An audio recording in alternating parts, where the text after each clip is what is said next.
Hello প্রিয় student, আশা করছি তোমরা সকলে ভালো আছো এবং সুস্থ আছো। আজ আমি তোমাদের ক্লাস 10-এর দ্বিতীয় পাঠ যে কবিতাটি রয়েছে অসুখী একজন, লিখেছেন পাবলো নেরুদা। এই কবিতাটির মূল বিষয়বস্তু, কবিতাটির মধ্যে কি ফুটে উঠেছে, সব বিস্তারিত আমার এই ভিডিওর মাধ্যমে আলোচনা করব। তোমরা আমার ভিডিওটি স্কিপ না করে দেখতে থাকো, তাহলেই তোমরা কিন্তু পুরো কবিতাটির মানে বুঝতে পারবে।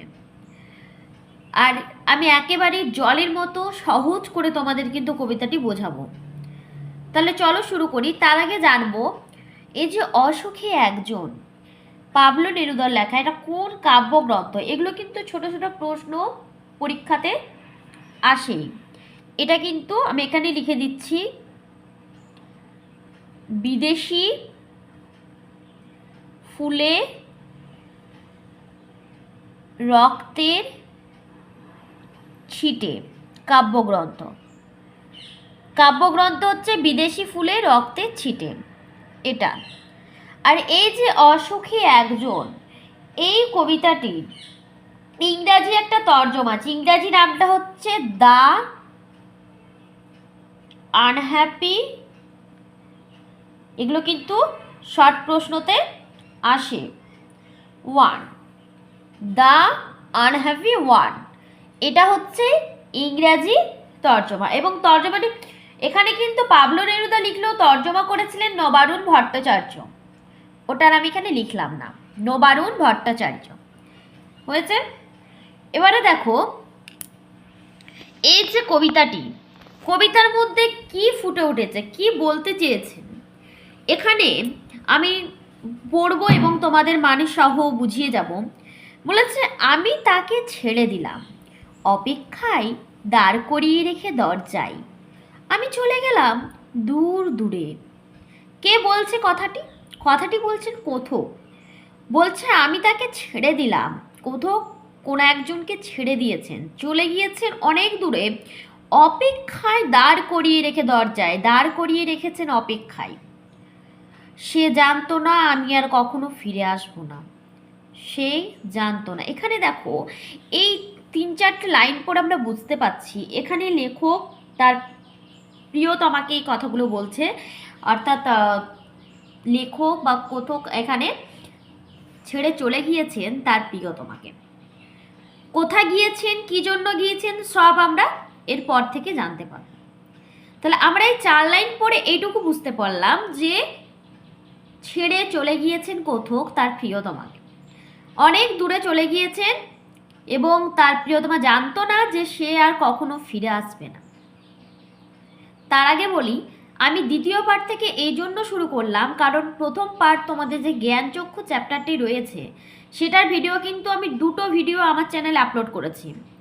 জ্ঞানচক্ষু নিয়ে 2টো ভিডিও দিয়েছি আমি, দেখে নিও। তোমরা যদি এখনও না দেখে থাকো অবশ্যই দেখে নিও।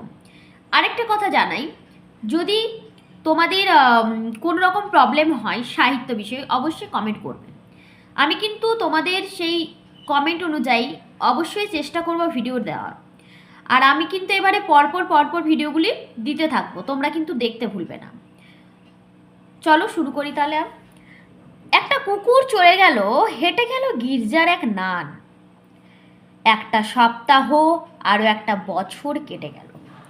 অর্থাৎ একটা কুকুর চলে গেল, গির্জার এক নান হচ্ছে এক সন্ন্যাসী হেঁটে গেল, একটা সপ্তাহ আর একটা বছর কেটে গেল। অর্থাৎ একটা সপ্তাহ যে গিয়েছিল কথক ছেড়ে, তাকে একটা সপ্তাহ কেটে গেল তারপর থেকে, এবং একটা বছরও কেটে গেল। অর্থাৎ এখানে দেখো, এখানে কিন্তু বোঝাই যাচ্ছে যে জীবন তার কিন্তু স্বাভাবিক বিচিত্র গতিতে বয়ে যাচ্ছে, সময়টা থেমে থাকে না, ধরো সময় কিন্তু চলছেই। তারপরে দেখো, বৃষ্টিতে ধুয়ে দিল আমার পায়ের দাগ, ঘাস জন্মালো রাস্তায়। এখানে দেখো, এই পুরো কবিতাটি কিন্তু কথক নিজেই বলছেন, এখানে বৃষ্টিতে ধুয়ে দিয়েছে তার পায়ের দাগ।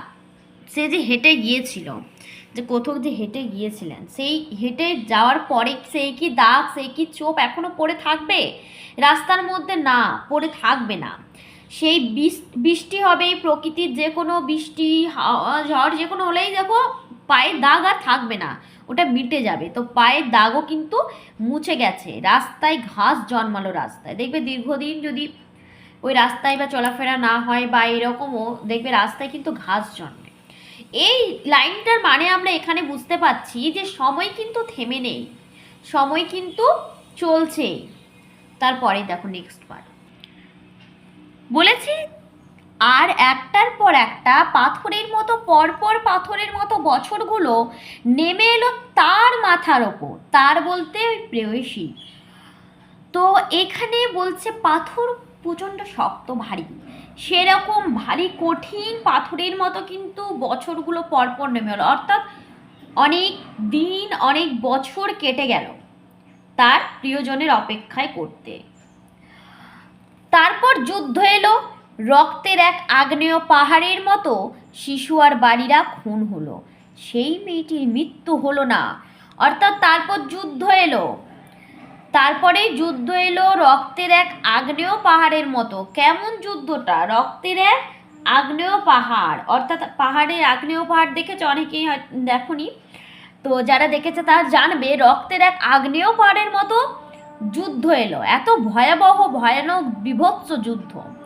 শিশু আর বাড়িরা খুন হলো, শিশু আর যুদ্ধে গৃহস্থ মানুষেরা কিন্তু খুন হলো, বাড়িরা হচ্ছে গৃহস্থের মানুষেরা খুন হলো, সেই মেয়েটির মৃত্যু হলো না। মানে সকলেই মারা যাচ্ছে, কিন্তু সেই প্রেয়সীকে অপেক্ষায় দাঁড় করিয়ে রেখেছিল, তার কিন্তু মৃত্যু নেই, সে কিন্তু এখনো মারা যায়নি। সমস্ত সমতলে ধরে গেল আগুন, শান্ত হলুদ দেবতারা যারা 1000 বছর ধরে ডুবেছিল ধ্যানে, উল্টে পড়ল মন্দির থেকে টুকরো টুকরো হয়ে, তারা আর স্বপ্ন দেখতে পারল না। সেই মিষ্টি বাড়ি, সেই বারান্দা, সেখানে আমি ঝুলন্ত বিছানায় ঘুমিয়েছিলাম, গোলাপি গাছ, ওড়ানো করতলির মতো পাতা, চিমনি, প্রাচীন জল তরঙ্গ সব চূর্ণ হয়ে গেল, জ্বলে গেল আগুনে। তো এই লাইনটা কি বলতে চেয়েছে? সমস্ত কিছু ধ্বংস হয়ে গেল। শান্ত হলুদ দেবতারা, অর্থাৎ এখানে যে হলুদ যে দেবতারা 1000 বছর ধরে ধ্যানে ডুবেছিল, স্বপ্নে ডুবেছিল, সেই ডুবে থাকাও তারাও কিন্তু উল্টে মানে তারাও ডুবেছিল ধ্যানে, তাদেরও সেই মন্দিরগুলো যেগুলো ছিল টুকরো টুকরো পাথরে, সেগুলো কিন্তু উল্টে পড়ে টুকরো টুকরো হয়ে গেল, ছিন্ন বিচ্ছিন্ন হয়ে গেল, তারা আর কিন্তু স্বপ্ন দেখতে পারলো না। সেই মিষ্টি বাড়ি, সেই বারান্দা যেখানে কথক কিন্তু ঘুমিয়েছিলেন বিছানায়, সেই বাড়িটা, গোলাপি গাছ, ছড়ানো করতলের মতো পাতা, চিমনি, প্রাচীন জলতরঙ্গ সব কিন্তু ভেঙে চূর্ণ হয়ে গেল, সব এখানে, অর্থাৎ ধ্বংসের একটা বিভৎস একটা রূপ এখানে তুলে ধরা হয়েছে। সব কিছু বলছে ভেঙে চূর্ণ হয়ে গেল। যেখানে ছিল শহর, সেখানে ছড়িয়ে রইল কাঠ কয়লা, দোমড়ানো লোহা, মৃত পাথরের মূর্তির বিভৎস মাথা, রক্তের একটা কালো দাগ, আর সেই মেয়েটি আমার অপেক্ষায়। অর্থাৎ এখানে যেখানে ছিল শহর, সেখানে কি ছড়িয়ে রইবে? যেখানে যুদ্ধ হয়েছে সেই পরিস্থিতি, সেই জায়গাতে কি ছড়িয়ে রইবে? সেখানে কাঠ কয়লা, পাথর, দোমড়ানো লোহা, মৃতদেহ ছড়িয়ে রইবে, সেই বিভৎস মাথা ছড়িয়ে রয়েছে। সেখানে তার শহর যেরকম ছিল সেরকম তার থাকবে না। রক্তের একটা কালো দাগ, অর্থাৎ অনেক বছর কেটে গিয়েছে, যার জন্য রক্তটাও, লাল রক্তটা কালো হয়ে গেছে, সেই কালো দাগ। তারপরে দেখো কি বলেছে, আর সেই মেয়েটি আমার অপেক্ষায়, মানে সেই মেয়েটি এখনো কথকের অপেক্ষায় রয়েছে, অর্থাৎ কথকের প্রেয়সী তার জন্য এখনো অপেক্ষা করছে। এই গল্পটির মধ্যে খুব একটা জটিল কিছু তথ্য নেই, এইটুকুই তথ্য ছিল, যেটুকু দেওয়া আছে আমি সেটুকুই তোমাদের মানেটা বোঝালাম। আর এখান থেকে কীরকম প্রশ্ন আসবে আমি দু একটা বলে দেব, তোমরা কিন্তু প্রিপারেশন করবে। কোন লাইনগুলো তুলে প্রশ্ন আসতে পারে আমি 2-4টা বলে দিচ্ছি। এখানে যেমন দেখো আছে তোমাদের যে সে জানতো না আমি আর কখনো ফিরে আসবো না, এখানে কে ফিরে আসবে না, কার কথা বলা হয়েছে সেটা কিন্তু আসতে পারে। হ্যাঁ, কার ফেরার কথা বলা হয়েছে, না ফেরার কারণ কি, এটা কিন্তু বড় প্রশ্নের কথা বললাম আমি। যারা সিবিএসসি বোর্ডে পড়ছো তাদেরও কিন্তু এই বইটাই দিয়েছে ক্লাস 10-এ, তাই তোমাদের কিন্তু আমি ওয়েস্ট বেঙ্গল এবং সিবিএসসি দুটো বোর্ডেরই প্রশ্ন বলে দিচ্ছি। তারপর যুদ্ধ এলো বলে দিচ্ছি, অর্থাৎ আমার যতটা মনে হয় যেগুলো আসবে, যেগুলো হয়তো আগে নেক্সট এসেছে বা কীরকম আসতে পারে আমি সেগুলো বলে দেবো। আমার কাছে তো কোশ্চেনটা নেই যে আমি বলে দেবো 2025-এর জন্য, বুঝেছো, 2025-এর প্রিপারেশনের জন্য। তারপর দেখো ওইখানে একটা লাইন আছে না, এদিকে আছে, এই যে তারপর যুদ্ধ এলো। যুদ্ধ এলো এখানে, তারপর কথাটির দ্বারা কবি কোন সময়ের কথা বুঝিয়েছেন, এরকম একটা প্রশ্ন আসতে পারে। অপেক্ষায় দাঁড় করিয়ে রেখে দরজায়, এদিকে আছে, অপেক্ষায় দাঁড় করিয়ে রেখে দরজায়, এই যে একটা প্রশ্ন আসতে পারে, অপেক্ষায় দাঁড় করিয়ে রেখে দরজায়। আমি চলে গেলাম দূর দূরে, এখানে বক্তা চলে যাওয়ার পর কি কি ঘটেছিল সেসব জিনিসগুলো তোমরা বলবে। তো আমি বলে দিই, তোমাদের যদি প্রশ্নের উত্তর চাই, হ্যাঁ, যে এই প্রশ্নগুলো নোটসগুলো তোমরা বানাতে পারছো না, অবশ্যই কমেন্ট করবে, আমি কিন্তু চেষ্টা করব তোমাদের উত্তরগুলি কিন্তু দেওয়ার, মানে অর্থাৎ নোটসগুলো বানিয়ে দেওয়ার। তারপরে একটা প্রশ্ন আসতে পারে, সব চূর্ণ বিচ্ছিন্ন, এই সব চূর্ণ হয়ে গেল জ্বলে গেল আগুনে। সব বলতে এখানে কোন কোন জিনিসগুলো বোঝানো হয়েছে, এখানে একটা আছে দেখবে, সব চূর্ণ বলতে কোন কোন জিনিসগুলো, এই যে জ্বলে গেল আগুনে, এই লাইনটা কোন কোন জিনিসগুলো বোঝানো হয়েছে সেটা কিন্তু একটা প্রশ্ন আসতেই পারে। বাস এই চারটে প্রশ্ন বড় প্রশ্নের মধ্যে তোমরা করবে। আর যদি শর্ট প্রশ্ন চাই তো অবশ্যই কমেন্ট করবে, আমাকে জানাবে। আমি যদি তোমাদের প্রবলেমটা না জানি তাহলে আমি কীভাবে ভিডিও দেবো বলো। তোমরা যদি আমাকে জানাও তাহলে কিন্তু আমি অবশ্যই তোমাদের জন্য ভিডিও করব। আর কি বলছিলাম, যে তোমাদের যদি কোনো রকম অসুবিধা হয় অন্য চ্যাপ্টার নিয়ে, আর পরপর কিন্তু আমি চ্যাপ্টারগুলো এবারে দিতে থাকবো, তোমরা কিন্তু দেখতে ভুলবে না, তোমরা অবশ্যই দেখবে, তাহলে আমি কিন্তু আরও আগ্রহী হব এসব ভিডিও দেওয়ার জন্য।